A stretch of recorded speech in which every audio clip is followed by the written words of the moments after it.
Children, we were doing our chapter Caring for our Air.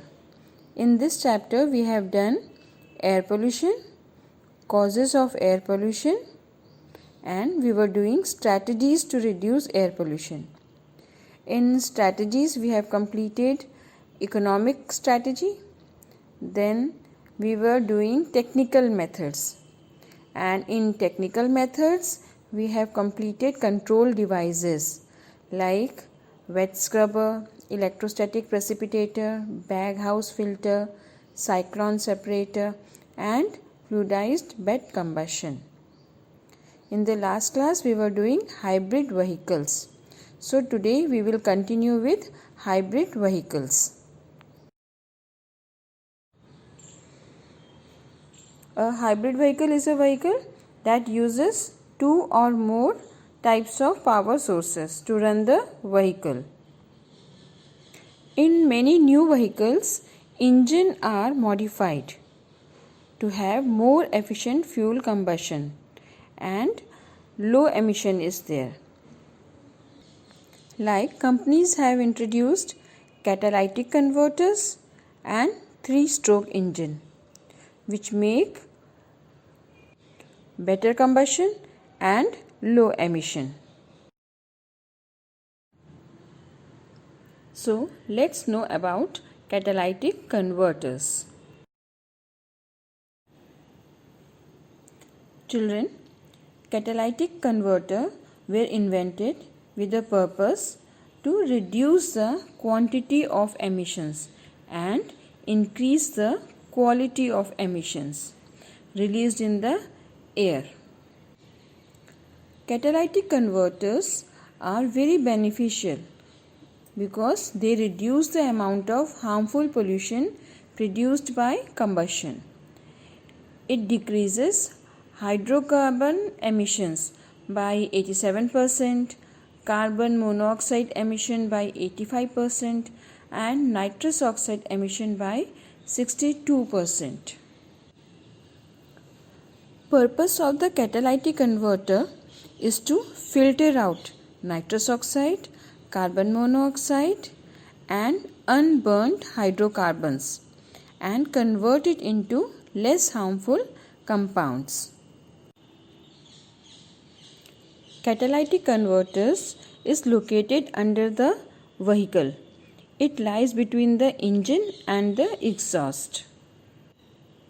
That is, one end of the catalytic converter is attached to the engine and receives the polluted gas.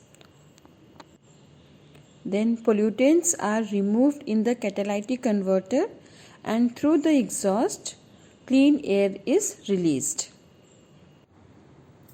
Children, inside the catalytic converter, there are two chambers. In first chamber, reduction takes place and catalysts used are platinum and rhodium. This chamber is also called reduction catalyst. Inside this reduction catalyst chamber, there are very small duct-like structure which looks like honeycomb. There are thousands of these structure which increases the surface area. In the reduction catalyst, nitrogen dioxide are split into nitrogen and oxygen gas which are less harmful. And in oxidation chamber, catalysts are platinum and palladium. Here oxidation takes place and from carbon monoxide and other hydrocarbons, unburnt hydrocarbons, carbon dioxide and water vapors are formed and these are released through the exhaust.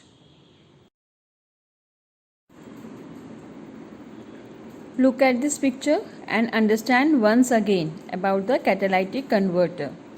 Catalytic converter has two exhaust pipes.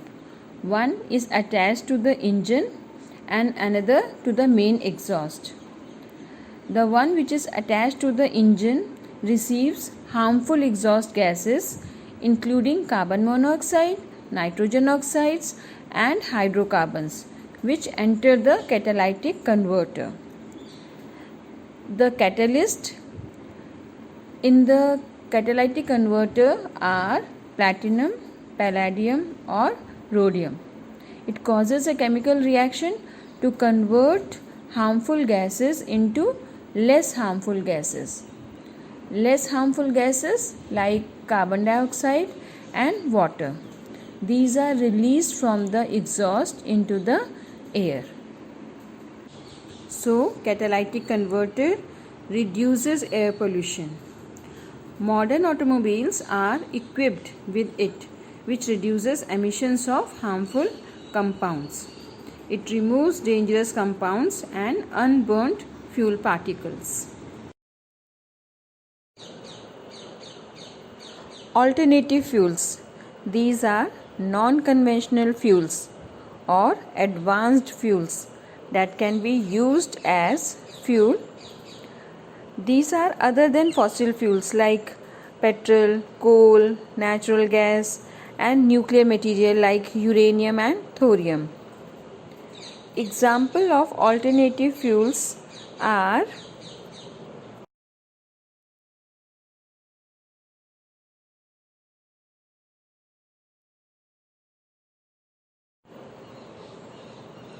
biodiesel, bioalcohol like methanol, ethanol, butanol, hydrogen fuel, alcohol and vegetable oil, methane, biodiesel, oxyhydrogen, liquid nitrogen, butanol, fuel cell, refuse derived fuel and other biomass sources. Children, hydrogen, alcohol and other renewable resources are future sources of energy. Many experts believe that as we run out of fossil fuels, we will move towards using the element hydrogen as the main fuel to run the world's economy. When hydrogen burns and gives us energy, it combines with oxygen to produce water vapor. In this process, there is no air pollution or emission of carbon dioxide.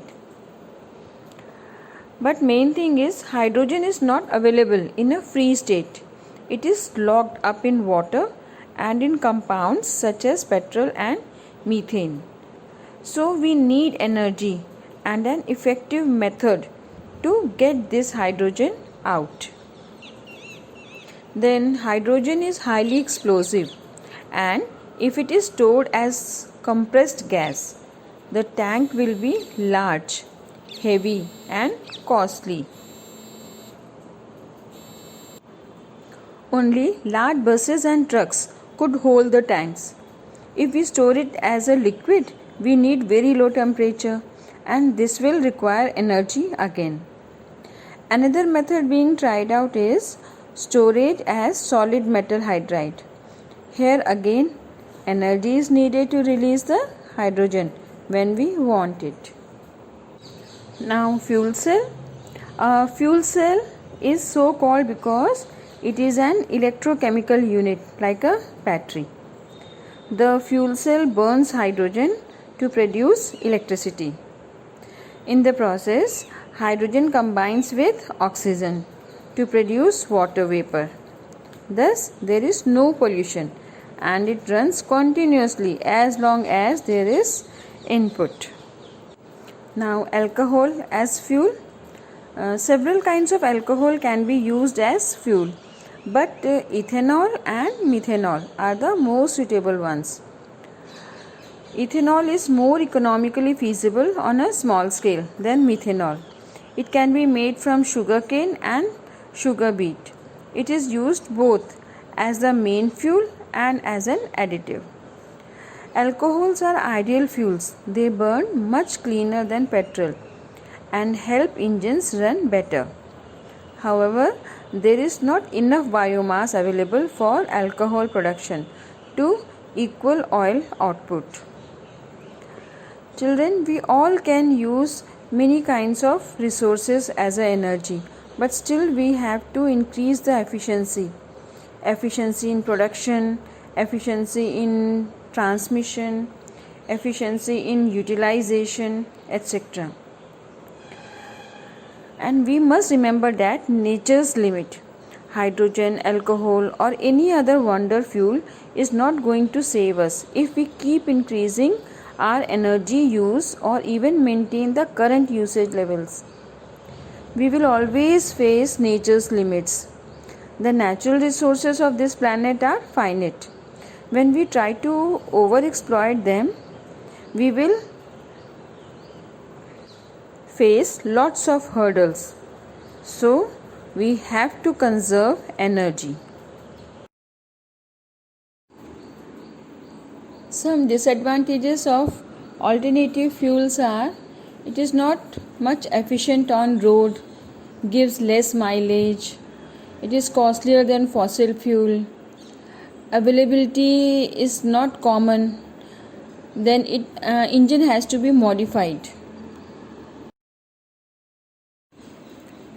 So we have to make all efforts to conserve energy and do lot of research work in increasing the efficiency of all the alternative energy sources.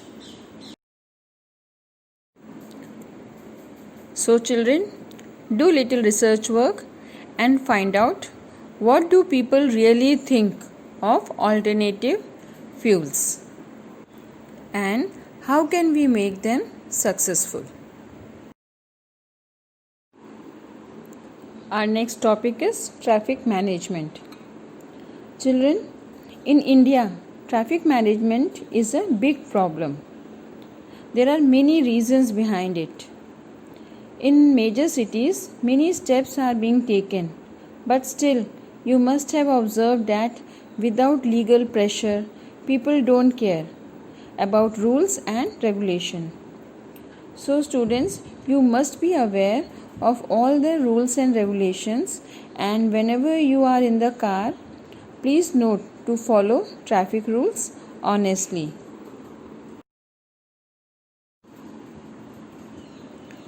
By taking and following few steps, we can control traffic and pollution, like optimizing traffic light management, using CCTV to monitor road conditions, enforce existing road traffic laws, improve perceptions of buses, extend residents' parking zone, improving cycling infrastructure, improving bus services. But in cities, the only way to reduce the amount of traffic is by reducing the need for people to travel from home to work, shopping and education. Then multi-level parkings, ride sharing, smart traffic management system, etc. Children, in the live class we will be discussing about the best traffic management in Brazil and New Zealand.